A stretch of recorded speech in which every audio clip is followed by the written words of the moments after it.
Hello, welcome again to Nice to Sew channel. Last time, I showed you how to sew a pajama trousers using French seam. In this episode, you will learn how to sew the pajama blouse using French seam. I made this project into a series. This time, you will see how to stay stitch and sew darts. So let's get started.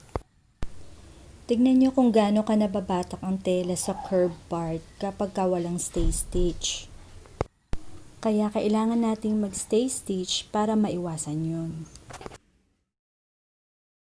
Stay stitch from the shoulder going to the center of the back neckline, sa armhole from shoulder to side seam.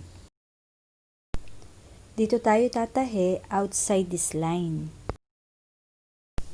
Ang stay stitch, ginagawa ito in all curved edges in a single cloth.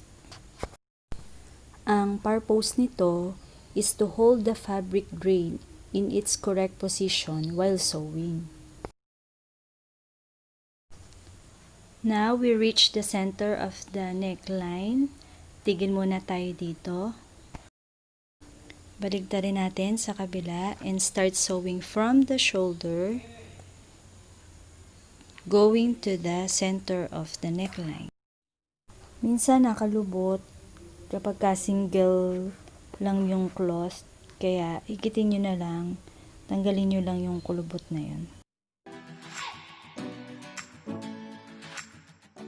Now, in the armhole, from shoulder going to the side seam, ganun din yung gagawin, outside the stitching line yung stay stitch natin.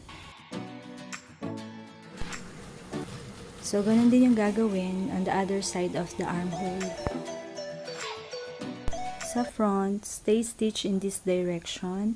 Then, sa armhole, in this direction.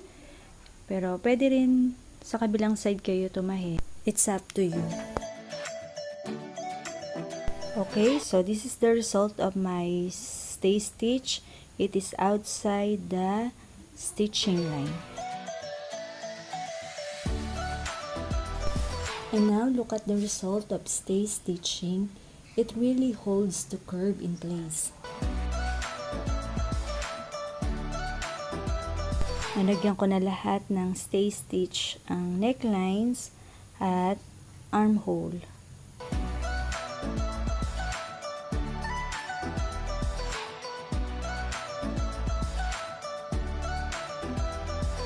Ngayon naman, tatahi natin yung dart ng blouse. Ito yung sa back, and then ito naman yung sa front. This is the center line of the dart, and we are going to fold this part, put pins,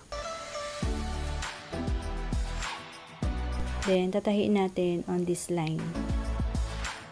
So, mula dito sa tip ng dart, back stitch muna. Start tayo magtahi. Yun. Pagdating sa corner, stop tayo ng konti, angat, and then diretso na.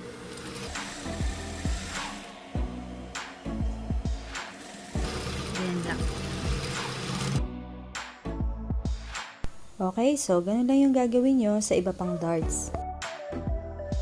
So, ito yung result ng pagtahi sa dart at the back of the blouse. And this is the outside part. Sa front.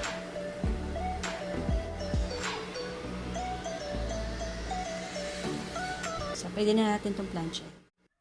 So, here, pinlansya ko siya. Kaya mas maganda yung lapat mo. So, press all the darts. Papunta na lang sa side. So, I hope you get something from this, and please follow me on my next video. Thank you!